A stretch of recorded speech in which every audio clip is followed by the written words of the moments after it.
Check out carmarshal.com. The link is in the description. They help support us.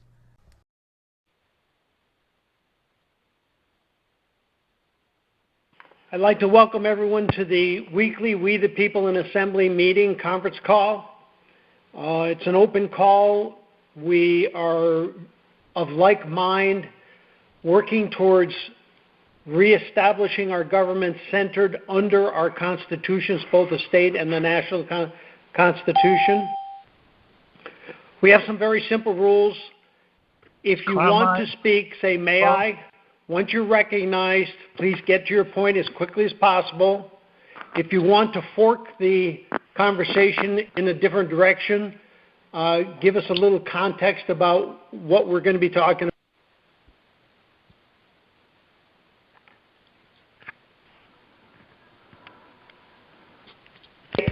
Say, I yield.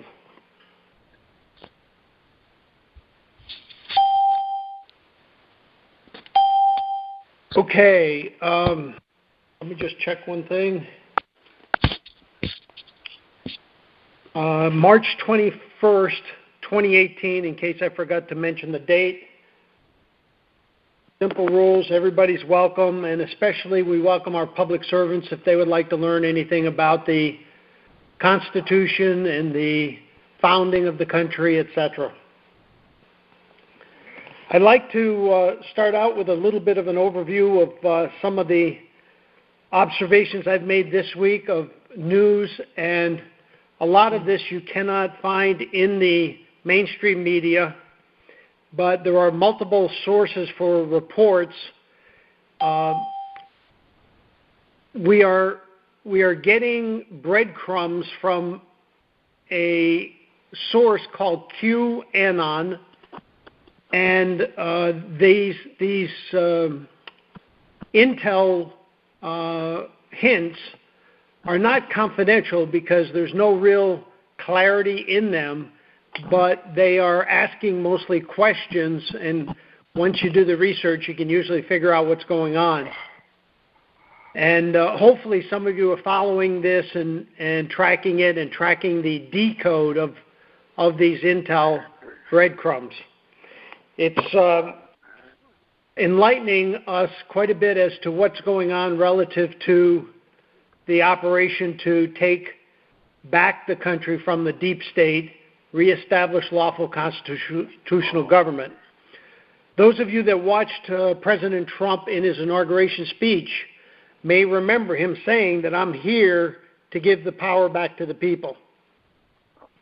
And at the time, a bunch of military folks came up behind him. They paused, and then they dispersed into the crowd, and that was the sign that the military is on the side of the people. Well, this past Saturday, there was one particular intel drop from Q that I would like to bring your attention to, because to me, it's a significant sign of where we are now and what's going on. It happened on Saturday, and it's just a very short little quote. Let me pull it up here. He said, he or she or they, whoever it is, on the 17th, said, USMC activated. Who can tell me what the USMC is? United States Marine Corps. Right. So when I saw that, that told me that things are getting pretty serious. We knew that 18,500 sealed indictments were in the federal PACER system, and that according to the reports last Tuesday, there were over 6,000 arrests. I cannot find any evidence to substantiate it, but that's what the reports are coming forward and saying.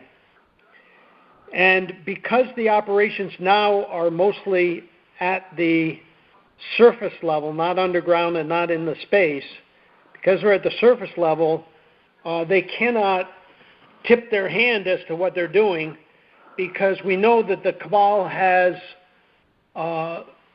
some deadly weapon, rogue weapon, nuclear weapon capability. To me, when it said USMC is activated, what are they activated for, and what's likely going on? And this is just my opinion and my speculation now. I think they started this effort recently, about a week and a half to 2 weeks ago, against the sealed indictments, and I believe that it is a typical military strategy of decapitate the snake before you go after the body. And I think that's what they're doing with these folks that are in the deep state. They've committed all kinds of crimes, including treason against President Trump since he was elected lawfully into office. My guess is that the arrests will be made by the local law enforcement people, backed up by the militia, backed up by the National Guard, backed up by the U.S. Marine Corps. That's my guess. And my guess is that it is not going to be all peaceful. The initial report that came back said that there were 6,000 arrests, and I think it was 290 or 190 suicides. 190 suicides. So some folks, when they are faced with the truth of the crimes that they've done and the likely punishment, are deciding not to face justice. In addition, that told me that the risks are, the USMC being activated, they are also, I'm told, recalling senior officers to the Marine Corps for active duty that were in retirement. So those things tell me that we're likely to be facing some rough times somewhere in the next 6 to 12 months. Don't know when. And I think it's likely to have a big impact, in my opinion. It's better than 50-50 probability that we're going to see some rough times in the stock and bond market. So bottom line is, I can't tell you when, I can't tell you how much, but I can tell you the signals that I'm getting are that we are likely to have some rough times, and it's all for the good long term to get rid of the corruption and get back to a lawful, constitutionally centered government. In addition, there's a bunch of players now that you've probably heard on social media that are doing a extreme job of censorship, censoring any conservative or constitutional viewpoints or any truth about the cabal and the bankers, etc. And ultimately, it's likely to lead to problems for these companies that are doing the censoring. One example is those of you that are familiar with the stock market, Facebook stock took a hit on Monday and Tuesday. I don't know what happened today, but fundamentally, one report came out and said that recently the average amount of time being spent on Facebook is down by 24%. Well, you can see why when, as an example, one target group that has been completely censored were gun owners and gun enthusiasts, and they've been pretty much shut down on Facebook. So the bottom line is it's hurting a bunch of groups, and in return, as people wake up to this censorship, they're deciding to go elsewhere or just opt out of the social media. If the 24% drop is true, that is going to be a major headache for companies like Facebook, Twitter, Google, and a major opportunity for small up-and-coming companies that do not censor. There is one platform called Gab.ai, G-A-B, Gab.ai. And I just started looking at it recently, and I've made 2 posts to it, so I'm still not at all competent to tell you that it's a good one, but they profess to say they are all about free speech. So time will tell if they really live up to their promise. Any questions about QAnon or the U.S. Marine Corps being activated?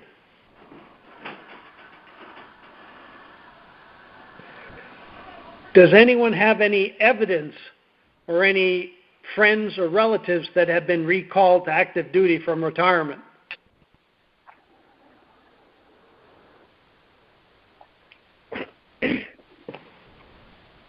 If I may, Roger. Yes, please. I read a couple of months ago that a lot of admirals were taking bribes all over the world regarding shipping.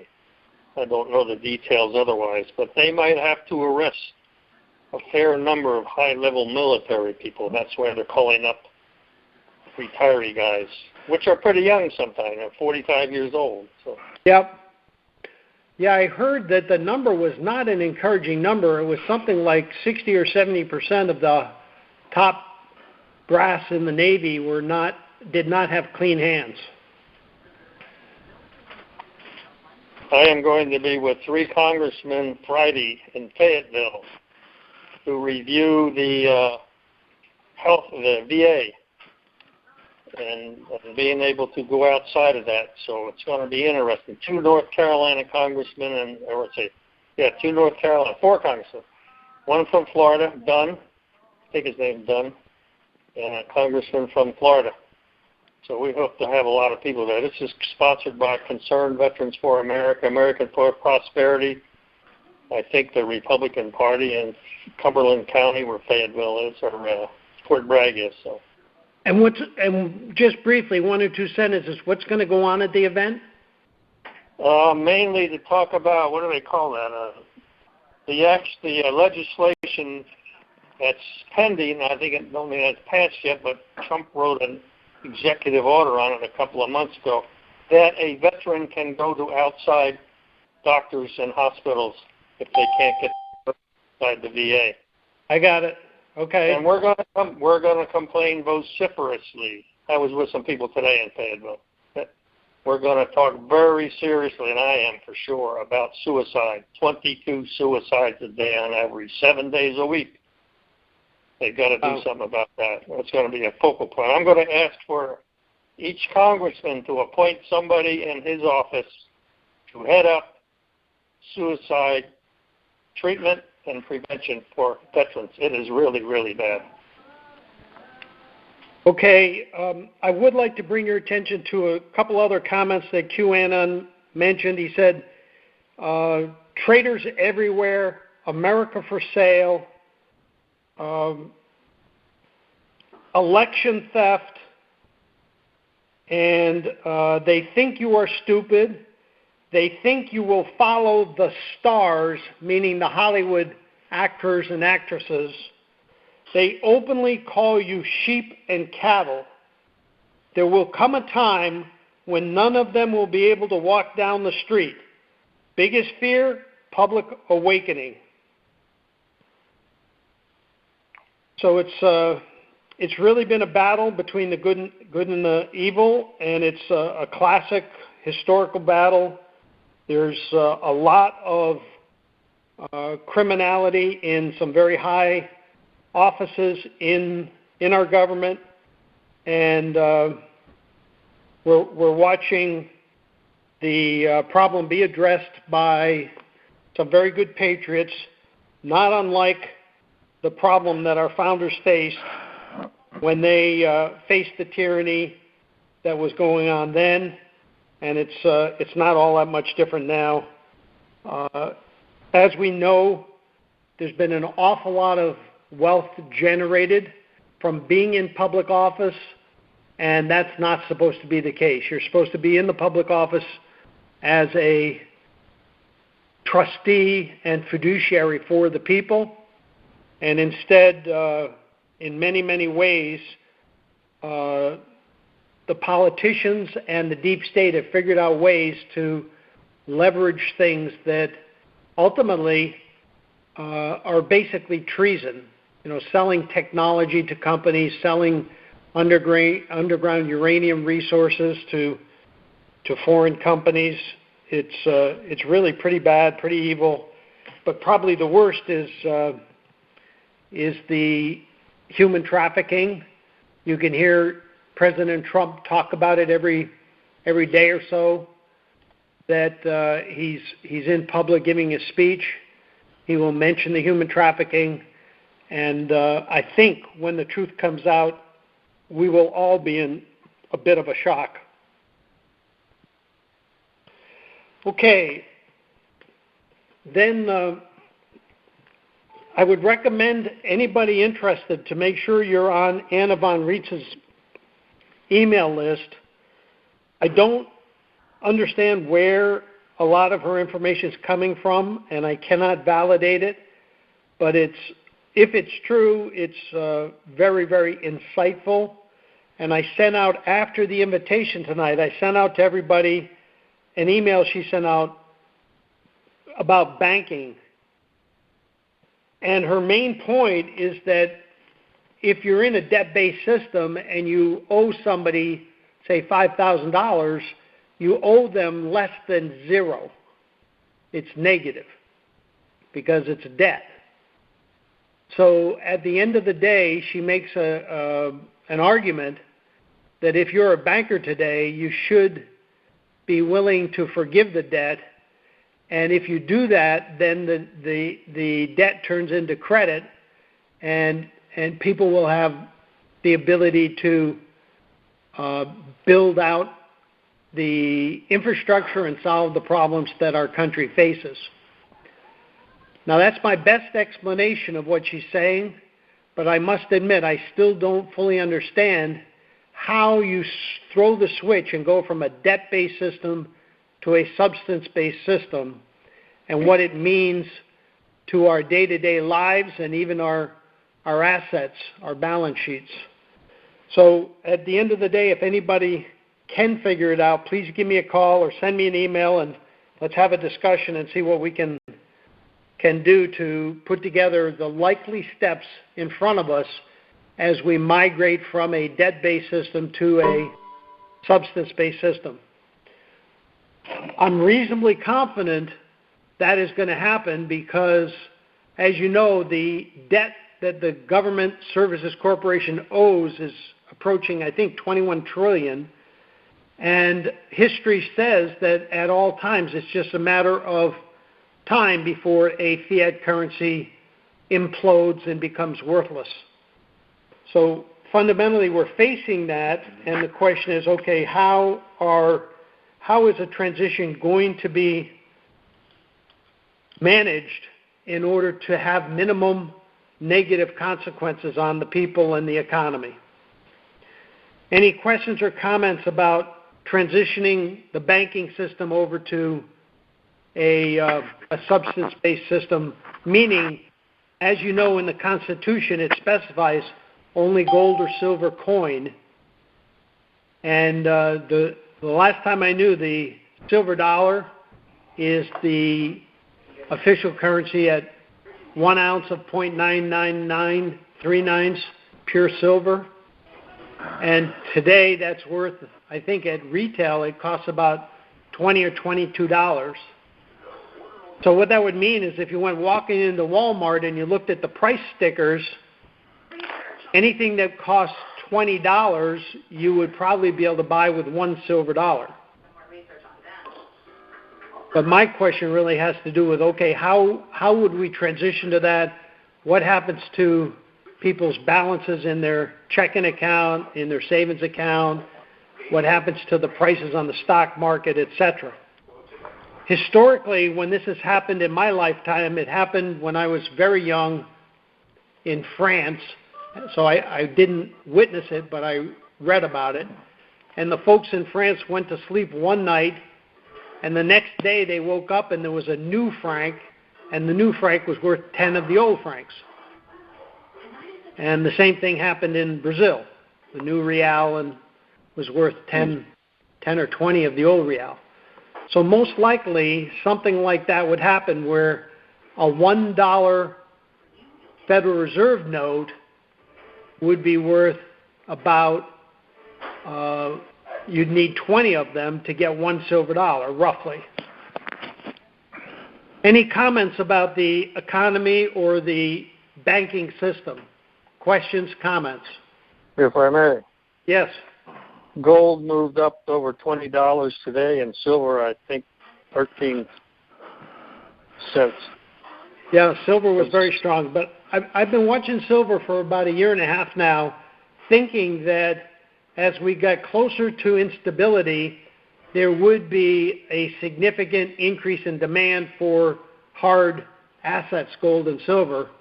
And surprisingly, the prices of silver on the exchange has varied from about high $14 to low $16 for about the last year and a half. So when you do look at it today, it looks great. I think it's up over 2% in one day. But if you look at it over the last year and a half, it really has not appreciated to any significant extent. Not many people know what's going on, Roger. Believe me, it's incredible. Even Wall Street. Yeah, I agree. Okay, what else do I want to talk about? So, I got a silver question. Go ahead. May I? Sorry. Isn't the price of silver or precious metals set by the future market? Well, that's a great question. In theory, the price of silver is set by supply and demand in the marketplace. However, there are two things that influence it quite a bit. One is the London Metals Exchange. And for some reason over time, that exchange has had a huge influence on the price of the precious metals. And there is evidence and there have been convictions of banks that have manipulated the setting of the prices at the London Metals Exchange within the last 4 or 5 years, if my memory serves me right. So there's some artificial forces at work there that aren't just market-based. And in any commodity, the futures generally can influence the price, but not a lot compared to the fundamental demand. There was a case where probably 30 years ago, the Hunt brothers in Texas tried to corner the silver market by buying a lot of the futures and what have you, and it worked for a small piece of time, like maybe 3, 4, 5 weeks, and then it exploded in their hands and they lost a lot of money. So at the end of the day, it's hard to override on a continuous basis what the market demand and supply situation is. Globally, both the gold and the silver market have global markets. It's generally speaking a global price, and silver is used to a large extent. I think it's like 50, 60, 70% of the production of silver each year gets consumed in industrial processes. That's not the same for gold. Very, very little gold is consumed and used in industrial processes. It is consumed mostly for investment and jewelry.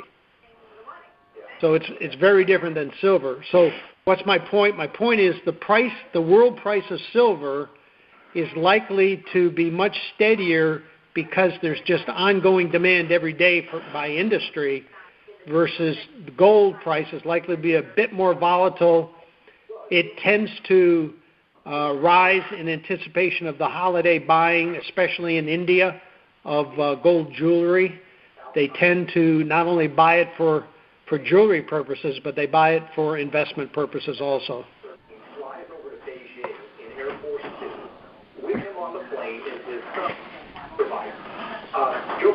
Okay, let's see. That's about it from me. I'd like to do, a quick open mic.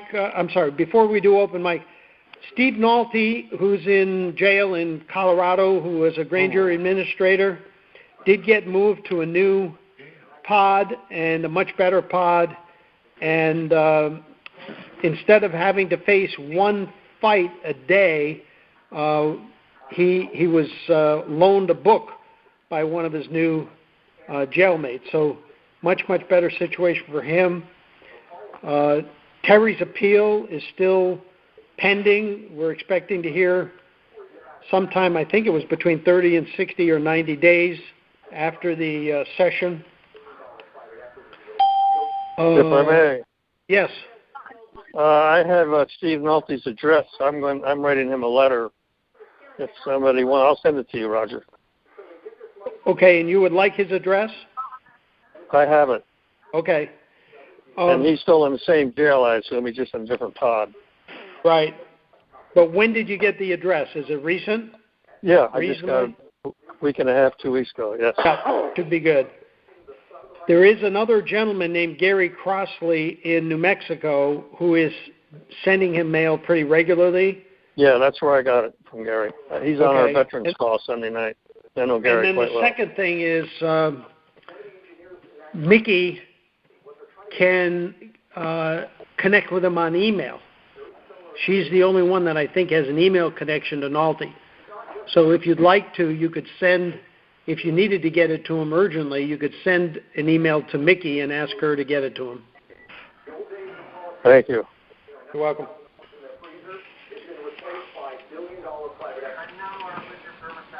Okay, I'd like to switch over to open mic.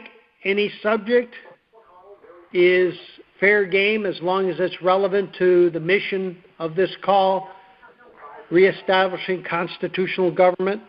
I'm sorry, I lied. One new point I'd like to make.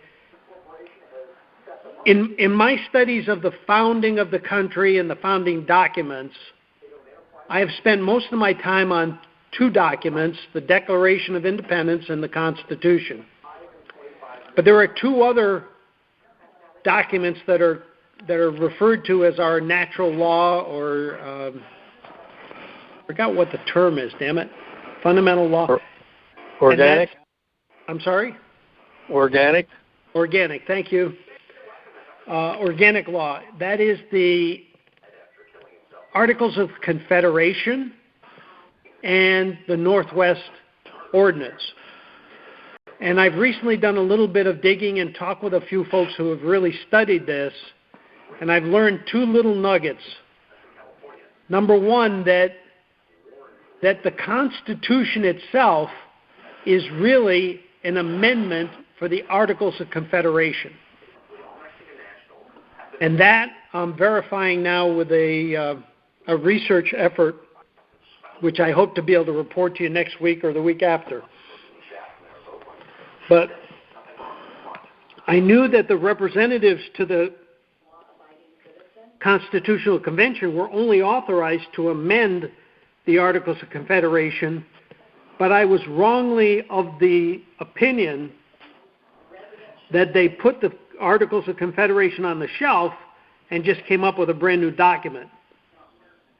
Well, the hint that I should have taken, but I didn't, was in the preamble where they say, in order to create a more perfect union, something like that, to form a more perfect union, in order to form a more perfect union.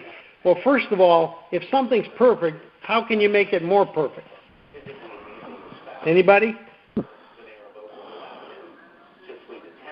I don't know how to do it, but that should have been the hint that it's really drafted and meant to be interpreted as amendments to the Articles of Confederation. Second main point is that the Articles of Confederation in Article 1 says that the style of this union shall be, upper and lower case, the United States of America. If you put behind that unincorporated, then you have clarity about the organic union of the states. That is the political body politic that was created as the union of the states. And the de facto has used all kinds of different names. United States uppercase, the United States of America with a lowercase t on the, all kinds of tricky ways to confuse us and take us out. And then the last thing I learned is that the beginning of the effort to overlay the states with the territorial government, the foundation of that effort, which has led to a lot of pain and suffering for our people. It has led to a lot of loss of our unalienable rights because of the territorial United States overlay over the states. The foundation for that is really written up in the Northwest Ordinance. That's the first time where we started to take a serious step backwards in our freedoms. So those are the nuggets I've learned, and I hope to learn a lot more as I dig in and really try to comprehend how were these 4 documents meant to be interacting with each other and represent our organic law. Any questions or comments? May I? Yes. Where did the indigenous population fit in here? Very sad. Pardon? Let me read to you. I have a book in my hand that the title of the book is The Law of Freedom and Bondage in the United States, Volume 1 of 2, by the author's name is John Hurd. And I was looking at that exact question, that is to say the indigenous, whether they came from Africa or they were Indians or they came from the Alaskan land bridge or whatever. And there's one sentence that I think this is it. They basically gave them recognition of having no rights. And the fundamental reason was that they tried to integrate the societies and failed. So when that happened, they then went through a transition where it was depending upon the local authorities as to how they would be treated. But then after that, they then just put them in a category and said, well, you guys, you're heathens, we consider you heathens and barbarians, and therefore you have no rights.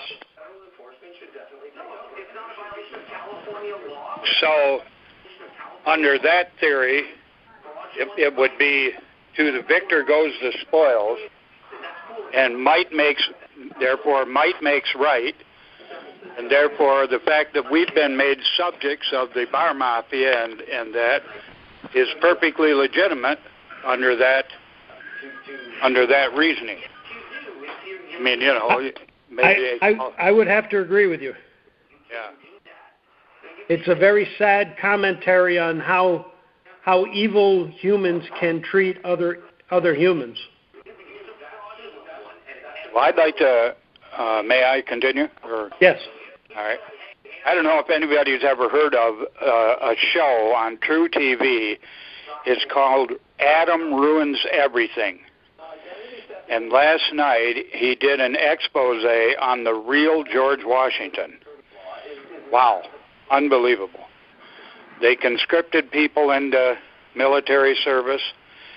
They had a real problem with deserters because, you know, nobody wanted to die for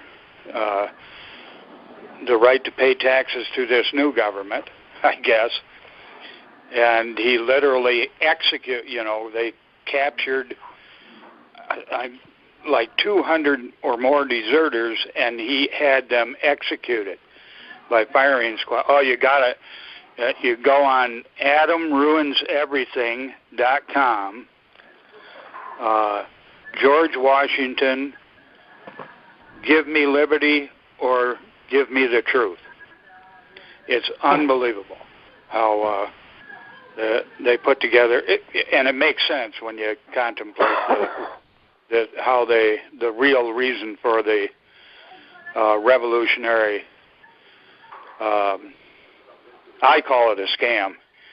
What I've concluded is that the purpose was to kill as many of these free-spirited people, males that lived here in the colonies, as they could. It's been as the king, was comfortable on spending the money on.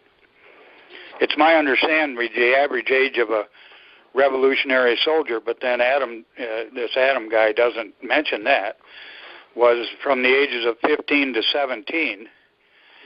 And when I heard that, and I thought of, all right, how would you get them to volunteer, okay, and a little bit of propaganda with the give me liberty or give me death catchphrase, and with some enticement behind it, to be free from the king, and you could get them to volunteer. And because they were so free-spirited, if they were free-spirited enough to be willing to die for what they thought was worth it, God bless them, but then they would be replaced by immigrants from Europe that were accustomed to being governed. I don't see what we think of as we're led to believe they were totally altruistic. They didn't have a conspiratorial bone in them, and that's not typical human. So I recommend that anybody that can, Did he mention anything about Washington's lack of meeting the qualifications to be a president? No, he didn't get into a lot of stuff. What he mostly was about is they got a lot of people out of bars because Washington was the biggest whiskey distiller in the colonies. And that's why I believe he advocated for the whiskey tax, because he could afford it. And he knew that there were people in Pennsylvania where the whiskey rebellion took place. Whiskey was their currency. They didn't have any other currency. It was one of their bartering, amongst other things, potatoes, tomatoes, corn, and whatever. Right.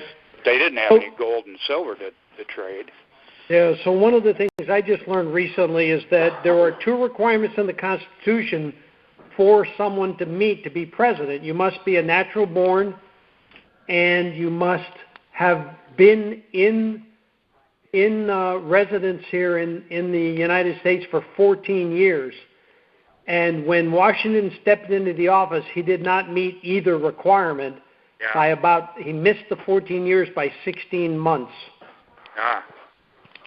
Well, but that's neither here nor there.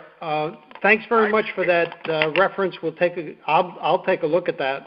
Yeah. That brings to mind one other thing, ladies and gentlemen. There's a good deal of controversy swirling about UFOs, unidentified flying objects. And if any of you have DirecTV, I highly recommend a show called The Truth About UFOs. And what you're seeing is an enormous amount of disclosure that, if it's true, that we've had intelligent extraterrestrial life on this earth long before humans were here.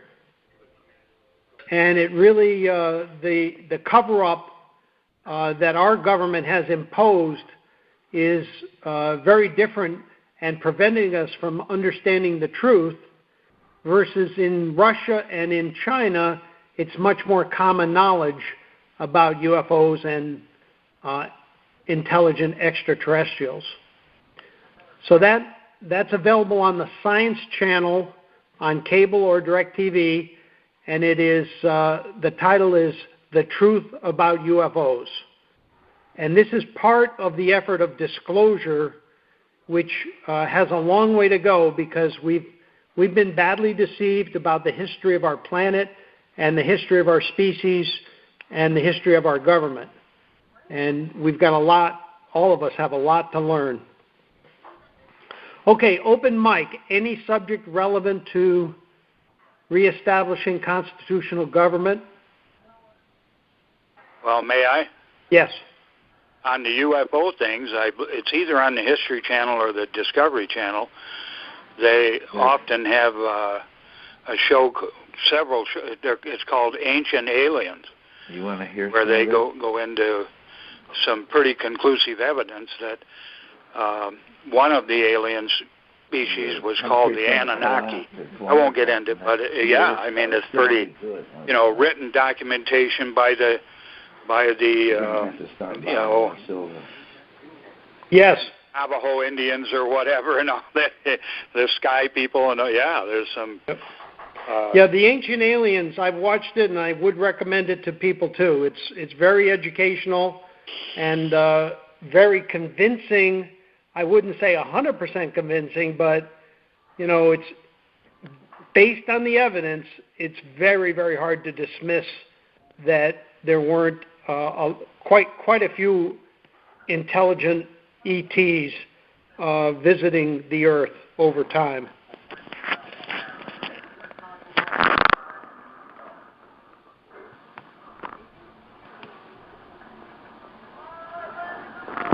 Open mic, any subject. If I may. Yes. Roger, they're meeting on with the congressmen and the veterans in Fayetteville on Friday. There's a Congressman Neil Dunn of Florida. Do you know anything about him? And no, say the name again, please. Dunn, D-U-N-N. No, I don't. Okay.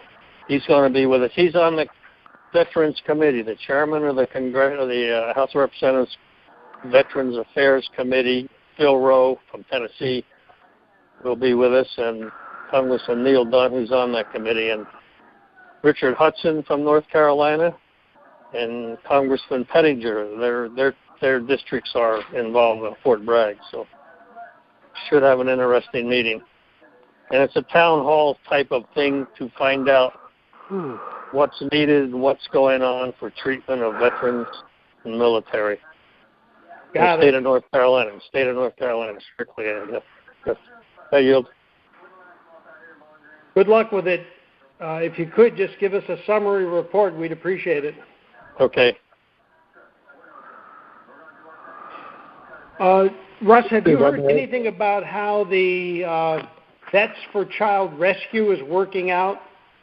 Nothing since you asked me that a week or two ago. That Sawyer was down on the border looking into what's going on down there and human trafficking, children trafficking. But I don't know any detail. I haven't had time to pursue it. Okay. Thank you.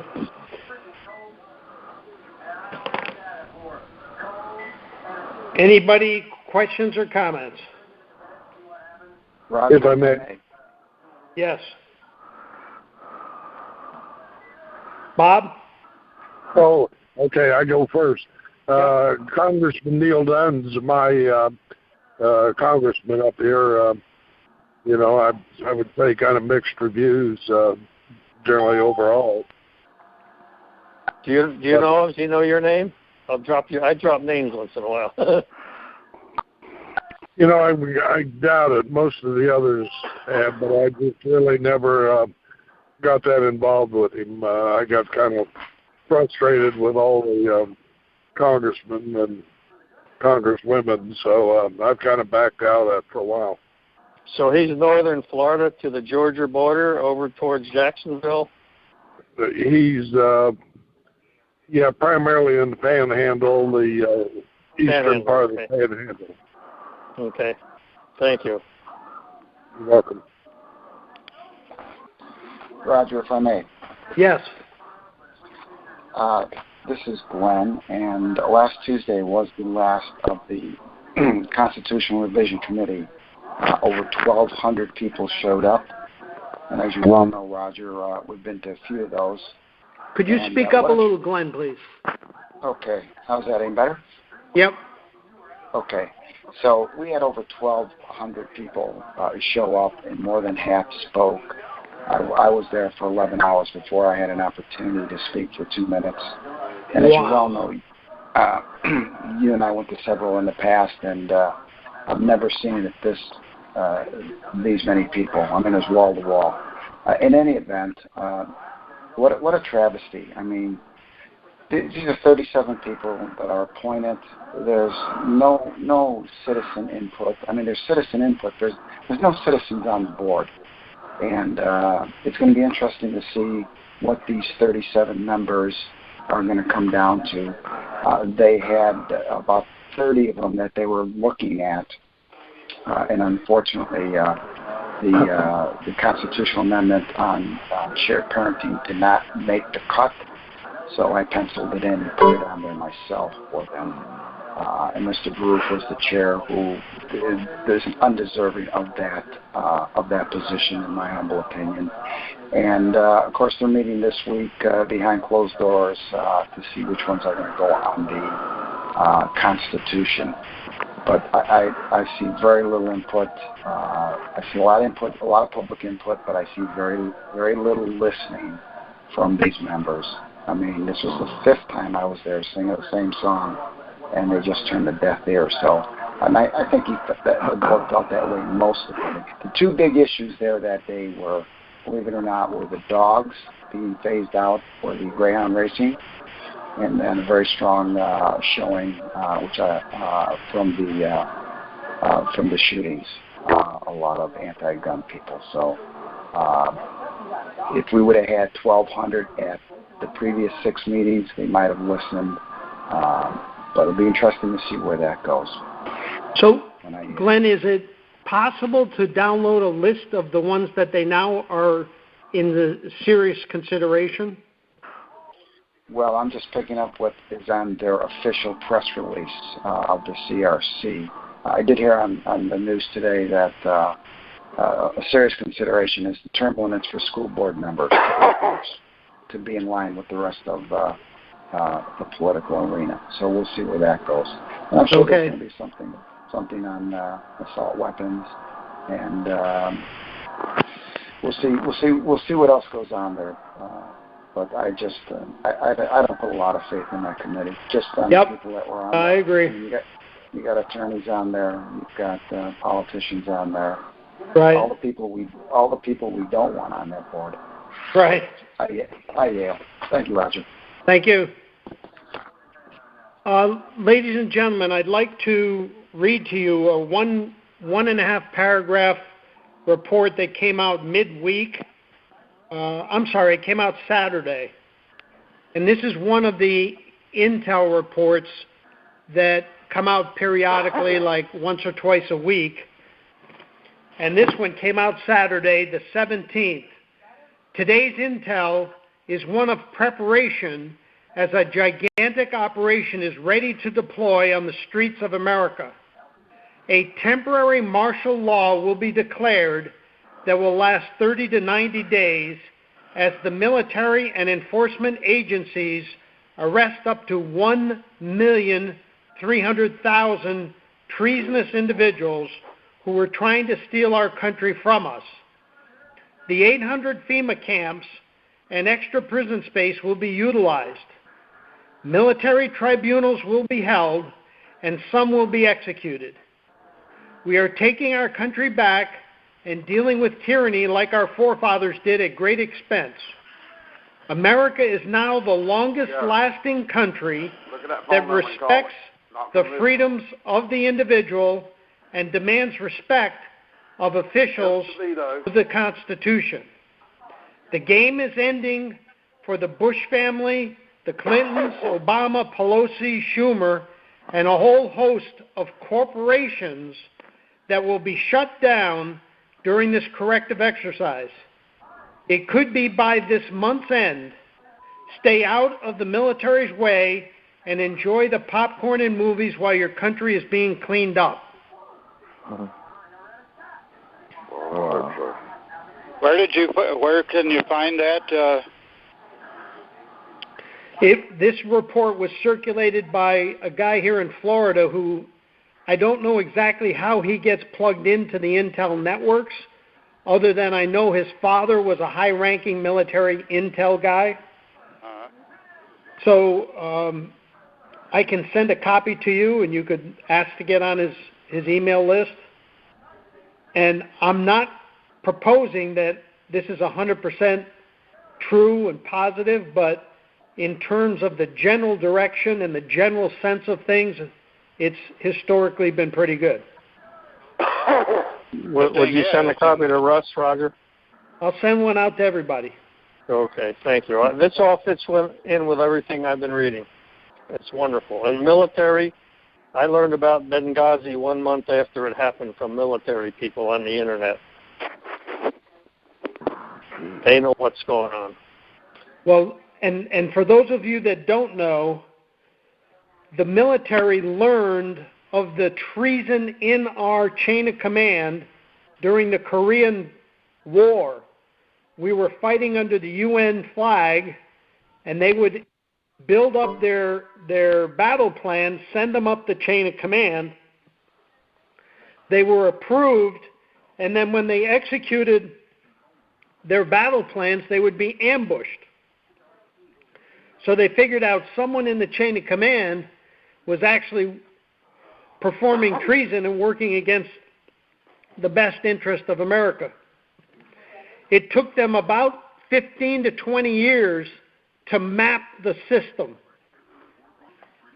And since 1970, the military has been very carefully disassembling the whole cabal system, the whole deep state cabal system. And we owe a debt of gratitude to a number in the thousands of white hat military folks who have lost their life in this effort to restore constitutionally limited government. I can't tell you any details about how they died and how many died and who they were, but fundamentally this has been going on a while, and it's slowly but surely been happening, and right now it's in the process of accelerating, and in essence, QAnon is saying that the deep state is in panic. They understand that they are losing, and they thought they're exiting solutions to get out of the way in case evidence was discovered of their treason. They thought they could escape, but the escape paths have been intelligently cut off by the military, and they now realize that they are going to have to face justice. So it could be some rough weather in front of us, but longer term, this is very, very good news for the country and our posterity. If I may. Yes. Let me speak to the treason or the martial law. The reason I think I read this a few weeks ago, they're doing that, the commander, the chief military officer of the country is in charge in martial law. He can run anything and everything every moment. So since our president's commander-in-chief, Donald Trump, he will be in charge when he has to be, and he can finger anybody. For example, Rahm Emanuel wants to bring in the UN into Chicago. He's going to vote. Well, he can tell the military or the local police or whomever, he can put the finger on Rahm Emanuel, they can go immediately arrest him. There's no Mickey Mousing around about legalities and who's going to do what. So I think that's why martial law is going to be set up, so Donald Trump can have that authority if it's necessary, when it's necessary. I yield. It's also, in my understanding, not just the authority, but it's also that the court system is so much under the control of cabal and the bar and the bar allies that it would not work. In other words, you couldn't hold these guys accountable to the treason because the judges would just ignore it and let them off. That's why they're taking them to Guantanamo. Right. There will be military tribunals. I hope there's a lot of judges that are out of business in the next 6 months. Send them back to Britain. In my opinion, most likely the criteria is going to be applied. Does this official support and defend the Constitution as their oath requires? And that's how my guess is that they're going to be sorting these folks out. To that point, about the oath, in, I think it's Article 6, there's a requirement for an oath of office for anybody in a elected or appointed office in the United States. And I had thought that that only applied to government officials. And I had a debate with a constitutionally oriented individual who said no, he thinks it means any office, including private company offices. So yours truly has been in private industry as an officer in a corporation for 21 years, and I never had to swear an oath to support and defend the Constitution. But when I reflected on it and thought about it for a while, a corporation is a fictional creation of government, and therefore it would make a lot of sense that anybody in an office in a corporation is in fact, from one point of view, under the auspices of government and therefore should be required to take an oath. From a totally different point of view, it makes sense because that would inhibit the chances of having private corporations usurp and subvert the Constitution, because the officers would have an oath to support and defend it. Now, it's not to say that no one would act poorly in a corporation, but it would tend to reduce it.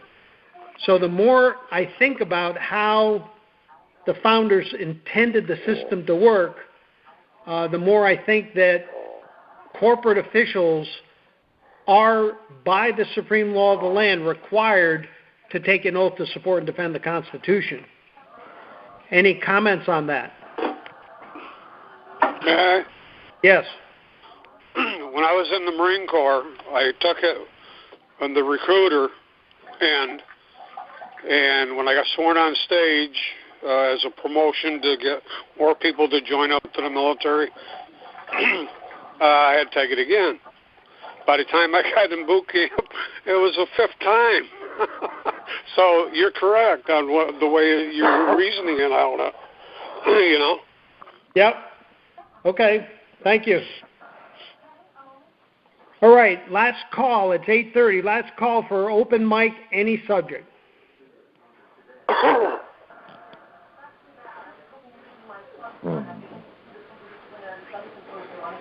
Bob, any news from Terry's appeal?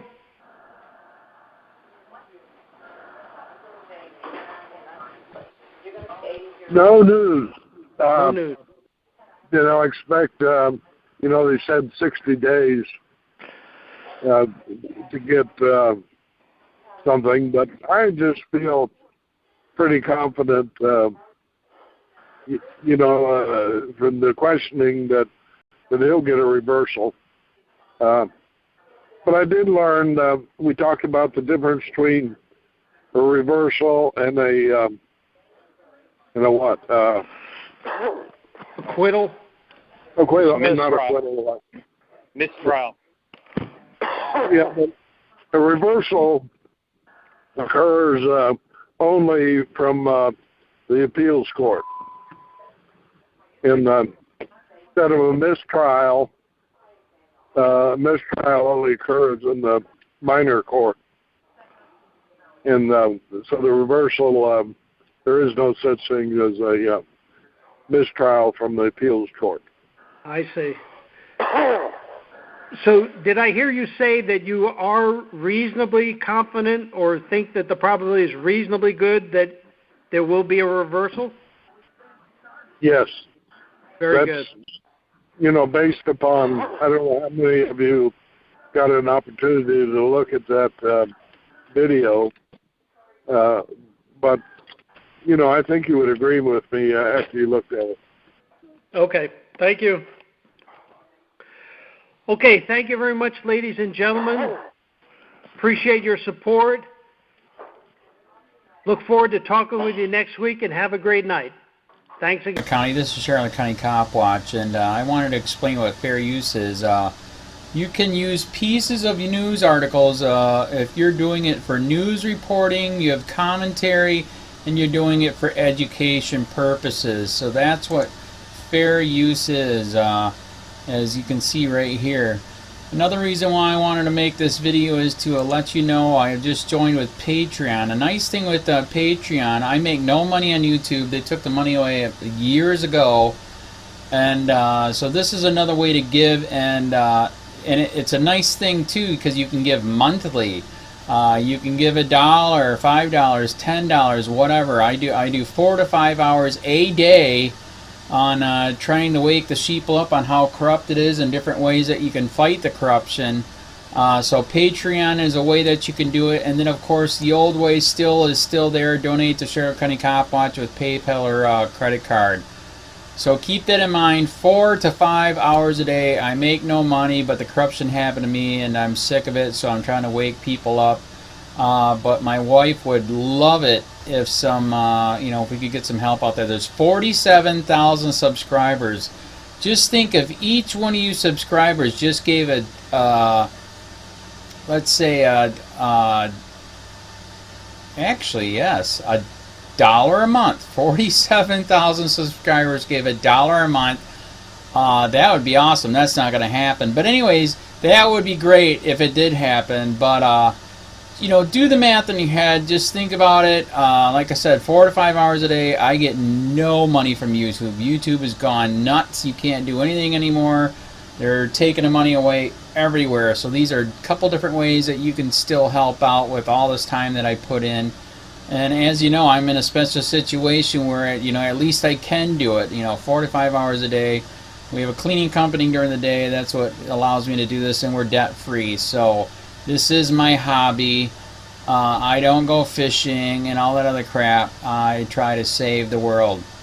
So help me out to make the wife happy, man. In fact, if you guys did give $1 a day, and there was 47,000 of you, and you did it, and each of you gave $1, and that was every month, oh my God, yes, I could quit. I could start suing them. Another idea too that we have is, you know, if I got, you know, some funds, we could actually contact everyone that has been ticketed and or arrested and put in jail and start sending them postcards to let them know we're here, and to see if everything went all right, and if it didn't, find out their story. So we could even do more investigations and more lawsuits. Lawsuits take money.